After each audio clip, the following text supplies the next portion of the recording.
The sea was different today. Gone were the heavy clouds, the howling winds, the relentless crash of waves against the boat. The storm had passed, just as all storms eventually do. Now the water stretched out like glass, shimmering beneath the warm sun. The soft breeze kissed the traveler's face, filling his lungs with air that felt lighter, easier. For the first time in what felt like ages, he set his bucket aside. There was no water to bail, no crisis to manage, just the quiet rhythm of the boat rocking beneath him.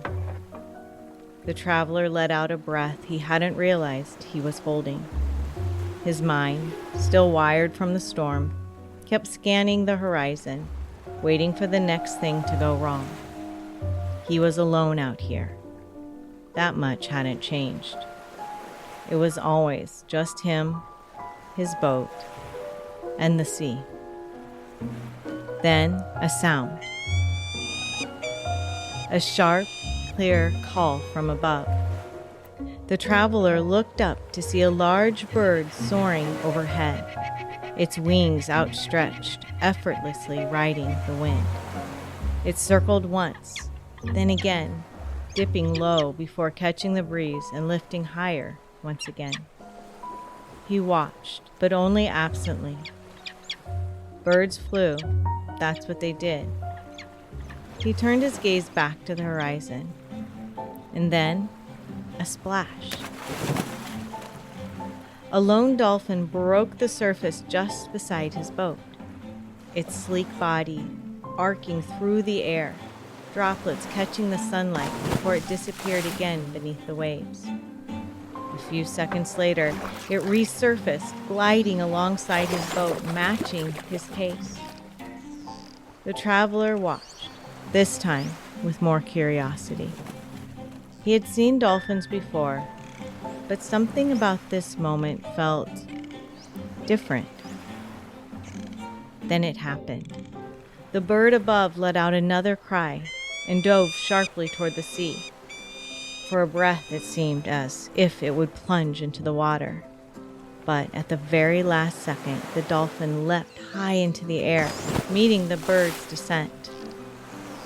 For a heartbeat, they were suspended together, sky and sea, feather and fin, moving as one. Our adventurer's breath caught in his throat, and time seemed to slow. It was beautiful, wild, and effortless, a moment of perfect synchronicity, a dance he had been lucky enough to witness. And suddenly, it all dawned on him. He wasn't alone. He never had been. He had been so focused on the struggle, on keeping himself afloat, he hadn't noticed the world around him. The sea wasn't just something to survive. It was something alive.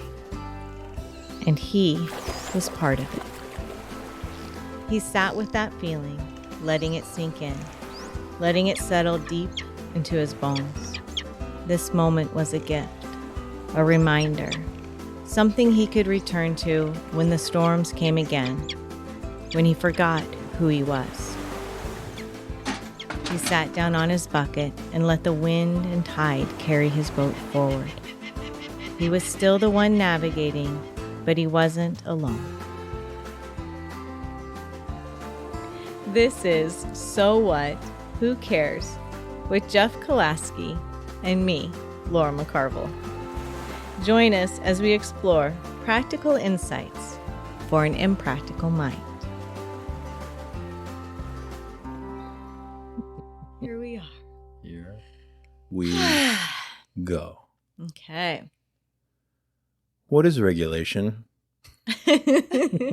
What is regulation in the nervous system? Mm-hmm. Okay. So when we're in regulated bodies, that doesn't mean we're in our preferred states. So we can be regulated and still feel emotions like anger and sadness, even though they're not our preferred states. Mm-hmm. Regulated means I have access to my heart mind. I have access to my values. I have access to self energy. And we can't always be regulated. It's important that we can go in and out of that window of tolerance. We can go in and out and come back into regulation. There's a little bit of misunderstanding that regulation means calm. Regulation doesn't mean calm. Right. And so just to sort of recap that, I guess it's a way to manage our emotions. I would our say thoughts, it's more like responses. regulation refers more to the nervous system, Okay. but we're not just nervous systems. I think in social media, we've gotten a lot of information kind of speaking to like just our nervous system. We're not just a nervous system. We're so complex. There's so many other things than just the nervous system. But one part of being a human is having a nervous system, and being regulated to access your heart mind is what we're talking about in the way of regulation. Right. Yeah. And can you speak as to why that is so important to us as humans, as trying to live in this world? Why is being able to regulate so important? Most of the time, if you like, I work because I have such a history of working with kids. I think it's easy to go like into a classroom, and let's say a kiddo flips a desk, over and flips their lid, moves outside their window of capacity, goes into a state of fight, flight, or freeze. If we were to then, when the kid comes back down, they have like absolute regret. Right? Because they took action that wasn't in line with their values, with their future, wasn't in line with how they wanted to act, wasn't aligned with their heart. It was aligned with the survival response. So then we're having to also work with kiddos who are like feeling that. Right. So that's like an extreme example, but I think we can all go like, oh, yeah, we don't want to be in those other states. We want to have agency over our life. That despite what is happening in me, in my brain, what I'm feeling like doing, I can control that. Yeah, I can make the wise mind a choice. But there are times in which we do have to respond in a fight, flight, freeze, or we do have to have a survival stress response that's extreme, right? Okay. But most of the time, are you talking about actual like threats? There's a car accident and the mom lifts the car to save the baby, right? Yeah. Like that's a very extreme case. No, I gotcha. Right, that's something where we're like we can't not in those moments. Right. And same when we go out of our window of capacity and we go into dysregulated states. Unfortunately, if we haven't grown that window of capacity, if we're living in chronic states of stress, then we are going to go into a survival response, even though we don't want to. Right. So that's regulation. We said last episode we wanted to talk a little bit about co-regulation. Where does that play into things, and why is that? Well, I think it's so important to speak to co-regulation because so much of our information and this is we're gathering information in these little tiny screens and getting some like, okay, we got to be regulated, and there's a sense of like I got to do it by myself. And then there's also an ask of our teenage kids and our little kiddos that they need to like regulate their emotions by themselves. And you are like developmentally, a child isn't even able to self-regulate. And that goes on for a long time. Like I'm talking like 20, like you, like a long time before your brain is actually developed well enough to have access to self-regulation. But when we're parenting or teaching or engaged in community or even observing and judging, we're saying, oh, they should have that together. they should be regulated on their own, but really they need co-regulation. So co-regulation is through connection with others, finding ways to bring yourself back to that place. Like back online, I sometimes say. Yeah. And co-regulation is not talking necessarily. Okay. It's not just like talking, because sometimes talking does not do the job. Right. Sometimes it's the presence of another body or dog. Sure. Right. Sometimes it's a presence or cat. Yeah, like that's co-regulation. Right. Yeah. So it doesn't mean a bunch of things. It just means that there's something to help you get back online to your heart mind versus being in those states of fight, flight, freeze, fawn. I think it's really important that you bring that up, because so much of what we, and we talked about this a little bit last episode, but so much of what we, I don't know if it's what we've been taught or what's been shown to us or what maybe we put on ourselves is, I want to be able to handle my own shit.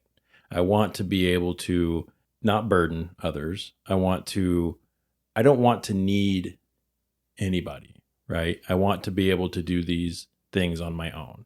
And I think it's important to know that not only is it normal, but what you're saying is it's necessary, because we as human beings are wired for connection. Yeah, wired for connection. We are beings that would not do well in complete isolation. I mean, that's why, and it's a punishment to be in isolation in our totally screwed up, penal system. But yeah.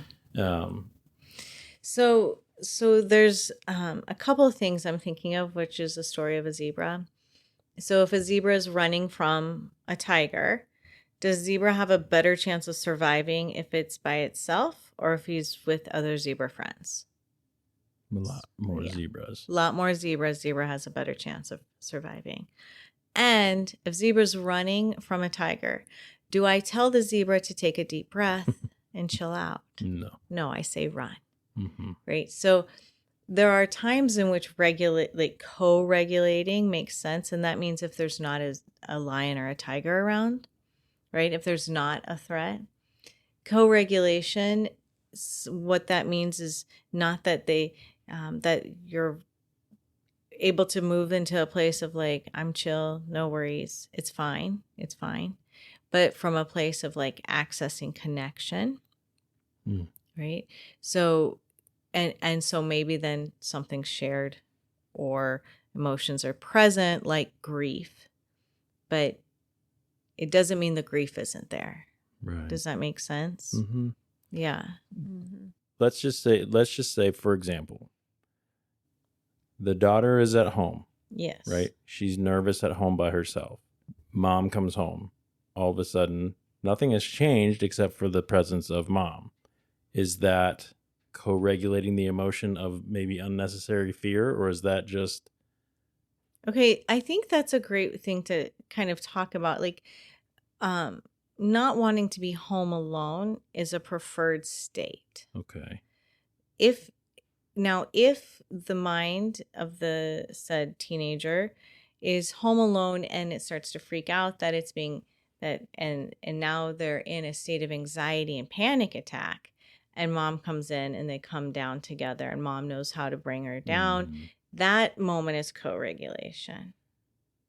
Right? That moment of when they're out of their window, co-regulation. Okay. But the other is more like, oh, I'm just so glad you're home. And that's like, yay, that's what love feels like. Okay. And look, you did it. You survived. Yeah. And I want to go back to what you said Please. about like this idea of co-regulation. So when we're younger, we have to co-regulate. Mm-hmm. And that's, we find ways to co-regulate, to come back online when we're in states of fight, flight, freeze, when we're out of our window of capacity. As we get older, we do learn how to self-regulate. Mm-hmm. And so that, oh, here comes like a little bit of anxiety. Oh, wow, I might have a panic attack. Can I wiggle my toes? I can bring myself back online. That doesn't mean I don't go to my friend and say, wow, I'm really dealing with this hard thing. Can I share that with you? Right. So carrying something by yourself isn't the same as being regulated or doing it yourself. I'm just trying to process what you said. Yeah. That's what Oprah calls an aha moment. Oh, right now for you? Yeah. Yes. Can you say that again? Yeah. Carrying something by yourself. Yeah. So when I say regulation, as we grow, as we get older, we do want to be able to have ourselves. Meaning like, oh, here's the sensation, emotion, feeling, memory. Whew, here I am. Okay, got me. Okay. But that doesn't mean I'm isolating my experience of me from others and having to do it myself or tend to my own stuff alone. It then means, I got myself back online. Now I'm going to go I might call a friend or, hey, wow, I'm really working with this thing. Do you have some time for me to share this with you? Right. Right. So that's self-regulation and still staying connected. Okay. So that's, yeah. You are tapping into both of those things in a healthy way, I guess. Yeah, I think that's a good way to say it, in a wobbly way, in an imperfect way, and a doing the best you can with the least amount of harm way. Right. Yeah. Right? And realizing that it's not, I think for me, at least just speaking for my own, it's not weakness to bring something to someone else. It's not necessarily burdensome to bring something to someone else, and to use them who have put themselves in your lives and vice versa to help you regulate those things you're dealing with. Yeah, and I'd say like maybe process more than regulate. Now, there's a time in which like we've all been with someone, a friend or a partner, when they're having a panic attack and you bring them like, okay, or they flip their lid and you work together to come back online. But when you're in connection with difficult things, that's not the same as regulating. Okay. Does that make sense? Yes. So then what happens is when we come back online, then we kind of have to examine some of our thoughts like, oh, here's a thought I inherited. I need to do this by myself. And then we go, oh, okay, well, is that true? Is that going to guide me? Or is that something I picked up from being a child, in my family dynamic or in my culture? Right. And that's different. That's connection and intimacy. Okay. That's not regulation. So then possibly a buzzword, codependency. Where does that differ? How can we make sure that we're not, because I could see, if I'm putting myself in situations, I could see how if I gave myself, I don't know, if I gave myself full permission to let my wife, who's sitting in this room with us, if I forgot to introduce her at the beginning of this episode. That's Hi, okay. Bird. Hi, I'm here. If I decided somehow, or I started to how am I trying to say this? I could see myself getting to a place where being reliant on that help, regulating and whatnot, and to where it gets to a point where it goes, oh my gosh, I can't do this anymore without her. Maybe I could, but now I can't. Like, correct me if I'm wrong, people in the room, but that feels like codependency. Okay, so codependency, and I'm going to add another word, which is neediness. Okay, yeah. So codependency means I'm not okay unless you're okay. And your emotional state, my emotional state, is dependent completely on your emotional state. So if you're feeling off, if you're not okay, I'm not okay. I think we can see, for me, that really showed up in raising my kids and my son in particular. Like, I didn't know that it just would throw me. The emotions would, because it was my first, and I was like, wow, this is really throwing me off. His not okay means I'm not okay, versus he's not okay, I'm okay, and I can be there with him while he's not okay. Then that's a child-parent relationship. When we're talking friendships or intimate relationships, and we're going into, and I'm not talking like I've got this all nailed, side note. Oh no. And I always like buckled at codependency. I was like, I don't like that word codependency, because we should be codependent on each other, right? Like, we should be depending on each other and feeling and connecting. And I didn't really understand what it meant until the last few years. And that maybe is just a because of a probably my lack of blind language. Yeah. It's probably because I was a maybe, little blind to my own codependencies, but it could be a lack of language. Yeah. But what I now have learned, especially because I have such preferred states of calm, and I live with Aries men, and they have a lot of fire, right? And I have had to learn how to be with fire. And I've misunderstood what that means because of my childhood. So what I'm speaking to is, how do I stay in my well-being and witness someone's upsetness or frustration at work, right? Without having to go into rescue or then carry the story with me so hard that they've forgotten the story that happened at work to them. And I'm still thinking about that asshole that wronged my lover, I'm not going to be okay with that, know? So that's different. Around, does that make sense how that codependency? And then the other thing you said is when codependency or reliance on regulation. So now you had said, when someone relies so much on co-regulation, so you're living with someone who has a dysregulated nervous system, chronic states that are in and out of fight, flight, and you're the only one bringing them back online. How does that go? Like, you're the only one co-regulating. Now, we probably have parental experiences like that, right? It's different when it's in partnership. And then the work becomes in a partnership agreement on how that evolves. And it's actually okay to say, like, oh, I don't have space for that today. If, and how are you taking care of yourself and tending to your needs? How am I tending to my needs? Where am I assuming you have needs? That's a big one. Yeah. Right? Yeah.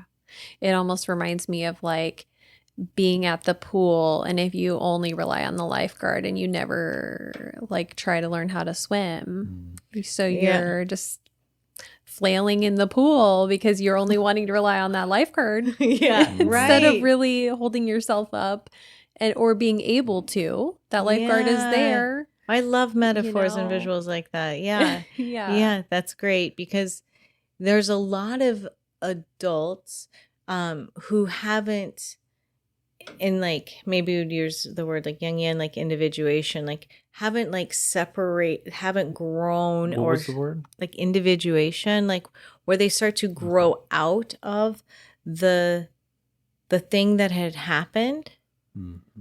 That's maybe driving their bus, right? The thing that's making them get in the pool and flail around. They haven't grown. We can't take things away that have happened, but has it integrated in your life enough that it's not guiding your life? Right? Individuation means like, oh, I'm fear and apathy that steal vitality, and the things I've inherited from my parents and culture will not guide my life. But instead, I have this access and have resourced myself well enough to swim to the edge and get out of the pool when it's too much. Yeah. And maybe I'd like to hear both of your opinions on this, but not necessarily about fixing someone else's problems. It's more about creating a space that is safe for others to work through those things, or those that dysregulation. If we're using the same metaphor, it's, I might, Bird, if you can't swim, I might take you out into the deep end and hold you up until you, and give you a safe place for you to learn how to swim. Yeah. As opposed to, I'm going to let you flail and not do anything until you're about to drown, and then keep saving you and whatever, because that's going to be tiresome for me to keep picking up somebody that's flailing, but it's also not setting you up for any success. And you might actually get out of the pool and go to the shallow end and start blowing bubbles. Very true. Yeah. like if we're going to keep using the metaphor. Sure. And what happens, as we're growing, and we could go into like archetypes with this too, but I think like women in particular, and that I'm noticing as we grow and age, we do have to tend to that thing of neediness. And even if we're hyper independent women, if there's that thing of neediness running somewhere in us, we do have to tend to it. I don't know what that means for every person. Yeah, I was going to ask, like, what does that look like? Yeah, for me, it became a whisper of like, I got me. Okay. I got me.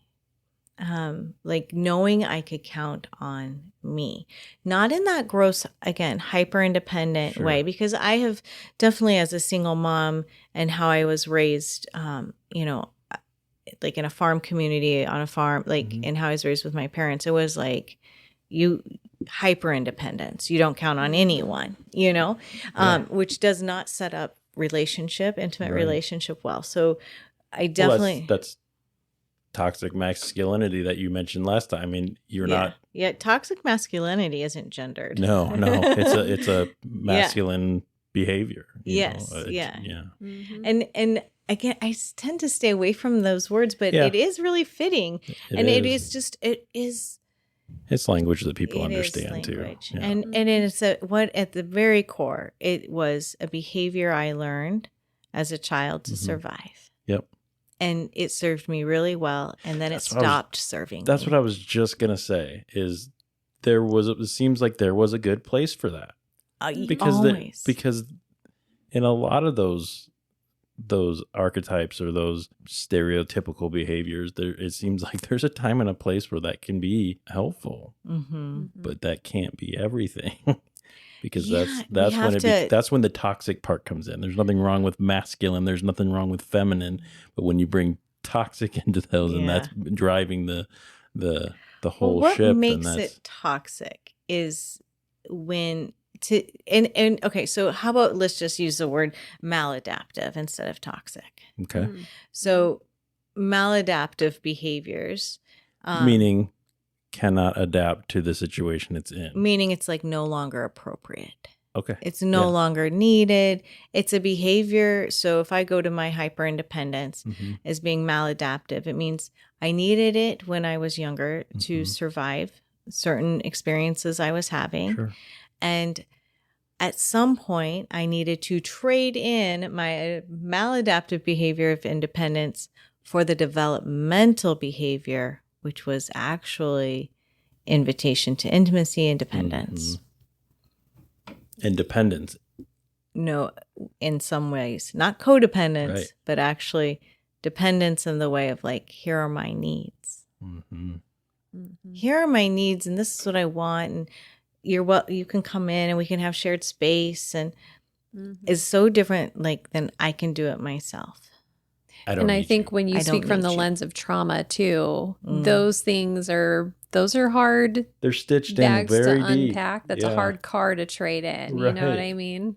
Yeah, I love that my teacher says some things get when they're not hardwired in, we have to go back in and hand wire them in. So like me learning to be vulnerable and tend to my neediness at the same time, which sounds so interesting because neediness is not the same as being vulnerable. Took some hand wiring. Meant like this doesn't feel natural. Yes. Yeah. But I'm going to say my need because anyway. I'm past my developmental stage where I'm soaking all this in like a sponge. I'm past the point where I'm going to take, that's why religion, for example, not to get off topic, but that's why that's so hard to lose if you've been raised in it. It's so hard to rethink because it was put there when you were such a dry sponge, for lack of a better term. But now you have to go in and using your own values and your own thought processes and your own experiences and you have to go in. And I like the thought that there's a difference between hardwiring and hand wiring, where I have to go in now and do the work to maybe undo some of the wiring that's been in this house that's now outdated and it's not functioning right. And it's, it could potentially burn my house down. Right. And I go in and I have to put wiring that feels right for me to go forward and to bring in things like. Jeff, can I interrupt? Please. Because it's not going to feel right. You said put in that feels right. And it when you're hand wiring in new behaviors, thoughts, understandings, like some things don't feel right. It feels like uncomfortable, but I know that developmentally, at my age of 48, like, okay, actually, and my values, and that's it. That's going to align. It feels, even if it feels uncomfortable, it feels value consistent. Yeah, it feels what I believe to be who I want to be. Yeah. Right. Yeah. And that almost reminds me of what was brought up in the last episode about comfort and safety not being synonymous. Right. Yeah. That one hit you, didn't it? It did. I felt personally victimized by that statement. As someone who loves comfort and safety a lot. Well, and safety is such a tricky word because for us to grow, we're not going to feel safe or comfortable. For us to continue to develop, to have hard conversations, to practice communal care, like there are things that we're going to feel like about. What is communal care? There's lots of ways we practice communal care. Okay. I would say, so I have a friend who's a sociologist, and she taught me that community means you have shared values, but that doesn't mean all your values are the same. So if we look at communal care, it means these things here are really important to me and my set of values, the ones I've examined, not the ones I've inherited from my parents or culture. And in that way, I can connect to the people around me in my neighborhood, my community, local or global, and build relationship and support. Does that make sense? So it could be, tending to people with developmental disabilities, to anything in which communal care comes into play. Let's just stay on the topic a little bit of co-regulation. What does it mean to be a steady or grounding presence for someone else? So we come back to I'm going to bring us way back to where we talked about neediness and that place of, I need you in order to feel calm in my body. I need you in order to get through this thing. And versus then I have me, like the sense of okay, I can tend to myself and comfort myself and offer compassion and loving kindness to myself. We have to have those practices with ourselves, not full and clear, but in tandem to be that for others. Right? So settled bodies, I shared last time, settled bodies. There is, but how you can feel if someone isn't tending to their own well-being with compassion, Throws off the vibe. It throws the vibe off. If you're trying to sit with me and, help me through something and no, you'll know instantly how they're with themselves is how they'll tend to show. I've heard it described trying to figure out how to be okay. There's a fire burning in the other room. And there's smoke coming off that fire and there's heat coming off that fire. And it feels like it's about to burn the house down. And I'm just supposed to somehow be okay with that person being a fire in the other room. Okay. So that, again, we come back to like acute difference. Like, no, go in and get the person. Like that's, there are some examples out there. Like, no, that's not what anyone's saying or what anyone would ever do. You would go in and help the person. So sometimes spiritual bypassing, which is a term that was kind of trending for a while, but now it's become more like common language, maybe. I'm not familiar with that. Spiritual bypassing is like all good vibes kind of feeling. It's all good. That's kind of sitting in the room while the person's on fire. Like, I'll just manifest it that they'll get out and everything's all good. And there's are you following? Like, they're not looking at like the things that are happening and instead choosing to be maybe in bliss states because that's preferred than to be with like, okay, but actually people are hungry and actually people are suffering.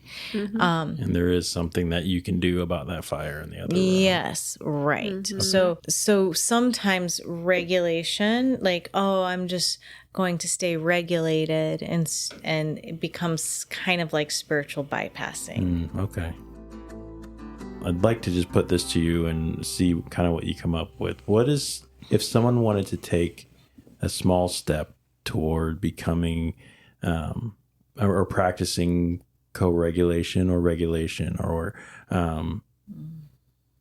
supporting others through co-regulation, something in that. Yeah. So I sort of mentioned it in this podcast, like lightly sprinkled it in, but I can't say enough how self-compassion plays into that. So for you to sit with others means you have to sit with yourself and your own suffering, your own, not preferred emotion states being stuff, and how you offer yourself compassion or loving kindness. So what does that look like? I think metta meditation or loving kindness meditation is a great practice. What was that because word? Metta meditation, but it translates to loving kindness meditation. Yeah. And what that is what it does is it starts to create a dialogue, an internal dialogue of compassion. So that when we sit with the other, our tolerance to their discomfort, because we don't bring someone down by like making them come down or talking them down. It's by that actual thing of like holding space. And maybe it's tossing a ball, or maybe it's, hey, wiggle your toes. Maybe it's something like that. But most of the time it means you have to be able to tolerate someone's discomfort. And in order for us to like actually stay present to someone's discomfort, not just fake it, like freeze. Sure. I'm so comfortable with your discomfort. Not like, I feel great right now. Yeah. We got this. Not that. Eyes Sweating wide open. and shaking. What the fuck? Yeah. So, because that's not what I'm talking about. Because you can get really good at faking it. Oh, right? Yeah. That thing. But it really is can I be with how they're suffering? Can I be with my own? And if we can start to be with our own difficult stuff, then much easier we can sit with other people's difficult stuff. So in loving kindness, the meditation starts with self, and it's sensing yourself, and it's saying, and I'm going to close my eyes and you don't have to, but I will. And it's, may I be at ease. May I be well. May I be happy, and may I have compassion for my suffering. And we say that 3 times. And when I say happy, I don't mean like glee. I mean like knowing everything's going to be okay. You mentioned that last time. I love that. Yeah. And so that practice of loving kindness, starting with yourself, it goes on that you do it for someone who's neutral, someone who's easy to love, and then someone who's difficult. There's a practice entirely with that. But sometimes, just like when fear comes, when nervousness comes, or we wake up in the morning and we just say those things over ourselves, worry comes to visit. I feel like this is the best medicine for worry.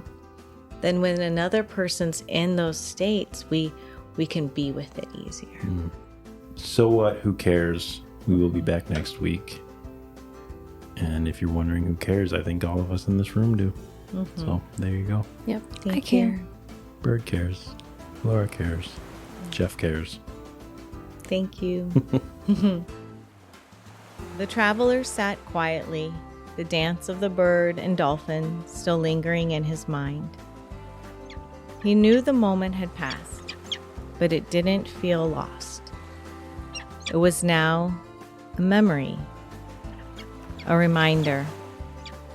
Storms would come again, the waves would rise, but when they did, he could return to this, to the warmth of the sun, the steady rhythm of the sea, and the knowing that he was never truly alone.